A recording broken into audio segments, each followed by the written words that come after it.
Assalamualaikum warahmatullahi wabarakatuh. We are from Group 5 consisting of Selsa Filia Devi Dewanti Pusparini and I Nida Usania. We will present about discourse aspect of interlanguage. The study of learner discourse in second language acquisition has been informed by two rather different goals. One, there have been attempts to discover how second language learners acquire the rules of discourse that inform native speaker language use.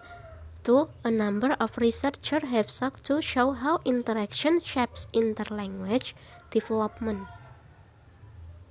Jadi di sini terdapat dua tujuan yang agak berbeda. Yang pertama yaitu untuk menemukan bagaimana pelajar second language memperoleh aturan wacana yang menginformasikan bagaimana penggunaan bahasa penutur asli. Yang kedua yaitu sejumlah peneliti telah berusaha menunjukkan bagaimana interaksi dalam membentuk perkembangan interlanguage. Acquiring discourse rules. Their rules or at least regularities in the ways in which native speakers hold conversation.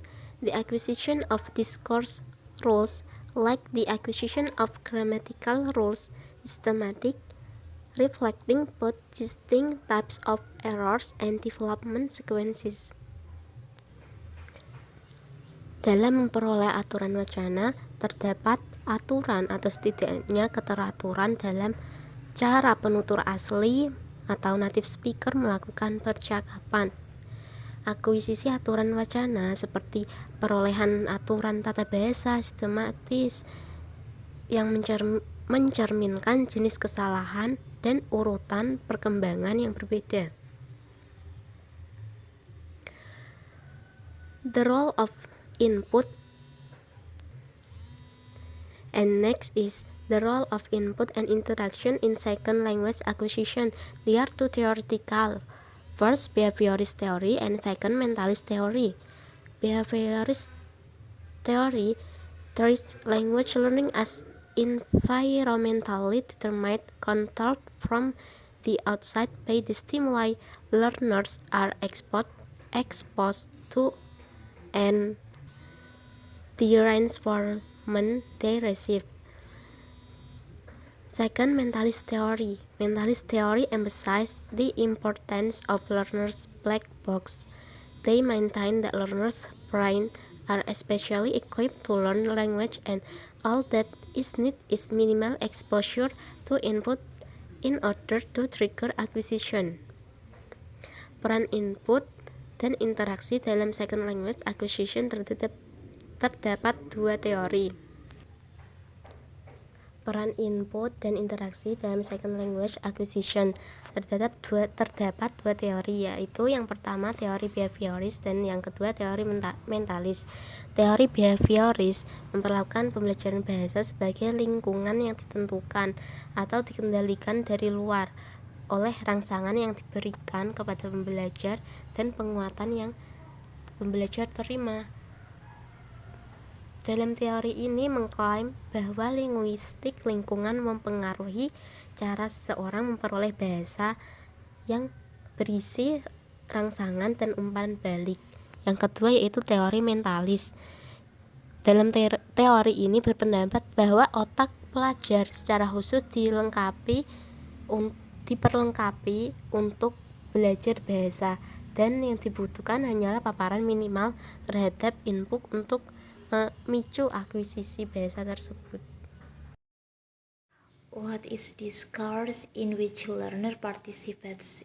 It is anyway different from the discourse native speaker engage in. Jadi, apakah wacana di mana peserta didik berpartisipasi dengan cara apapun berbeda dari wacana yang digunakan penutur asli? Kemudian, if learner discourse can be shown to have special properties, it is possible that they contribute to acquisition in some way. It does indeed have special properties that native speaker modify their speech communicating with children learner. Jika pewacana pembelajar dapat ditunjukkan memiliki sifat-sifat khusus, ada kemungkinan bahwa ini berkontribusi pada perolehan dalam beberapa cara. Memang memiliki sifat khusus dari penutur asli memodifikasi pidato mereka dengan berkomunikasi dengan anak-anak pembelajar.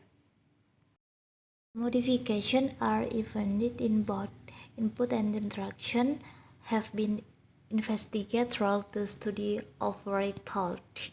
Jadi modifikasi terlihat baik dalam input dan interaksi telah diselidiki melalui studi pembicaraan orang asing.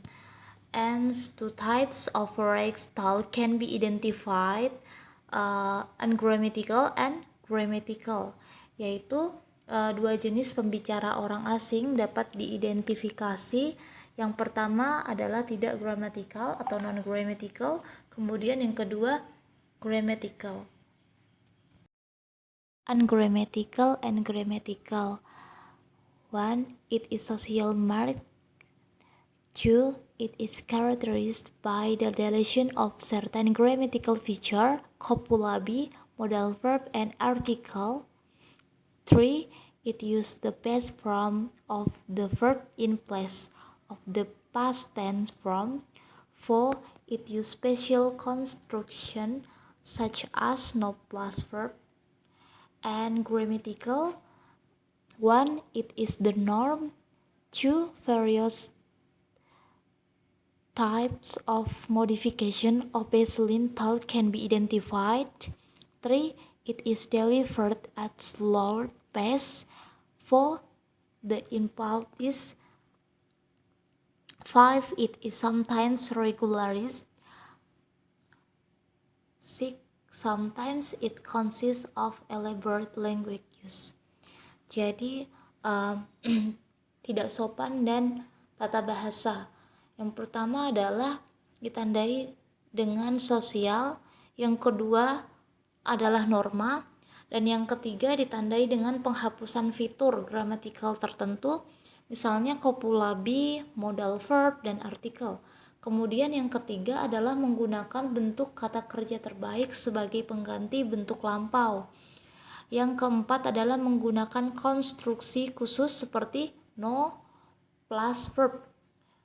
Kemudian dari segi tata bahasa, yang pertama adalah norma, yang kedua adalah berbagai jenis modifikasi pembicaraan dasar yang dapat diidentifikasi. Kemudian yang ketiga disampaikan dengan kecepatan yang lebih lambat.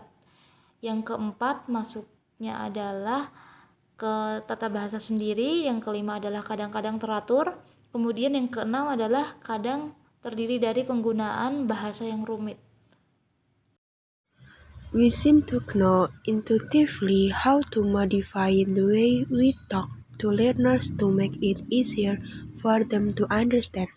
The research in interactional modification as a participant in the discourse engaged in the negotiation of meaning. As a result of this negotiation, both learners end up correcting their own errors. For example, Hiroko, a man is drinking coffee or tea with a saucer of the coffee set is in his knee. Izumi, in him knee. Hiroko, on his knee. Izumi, yeah. Hiroko, oh his knee. Izumi, I'm so sorry on his knee. The role of output in second language acquisition.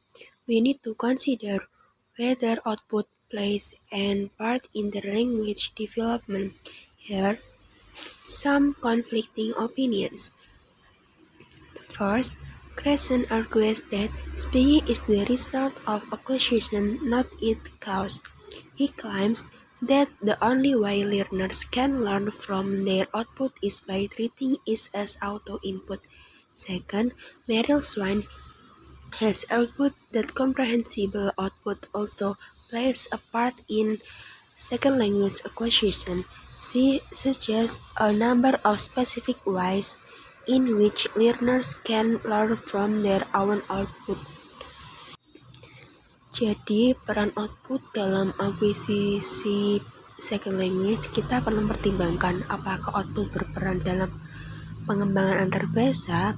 Nah, ada dua pendapat. Yang pertama yaitu dari Grasser yang berpendapat bahwa berbicara adalah hasilnya akuisisi, bukan penyebabnya. Dia mengklaim bahwa satu-satunya cara pelajar dapat belajar dari output mereka adalah dengan memperlakukannya sebagai input otomatis. Yang kedua, pendapat dari Meryl Swan, ia berpendapat bahwa output yang dapat dipahami juga berperan dalam akuisisi second language. Dia menyarankan sejumlah cara spesifik di mana peserta didik dapat belajar dari hasil kerja mereka sendiri. Sekian presentasi dari kelompok 5. Mohon maaf apabila ada salah kata. Terima kasih. Wassalamualaikum warahmatullahi wabarakatuh.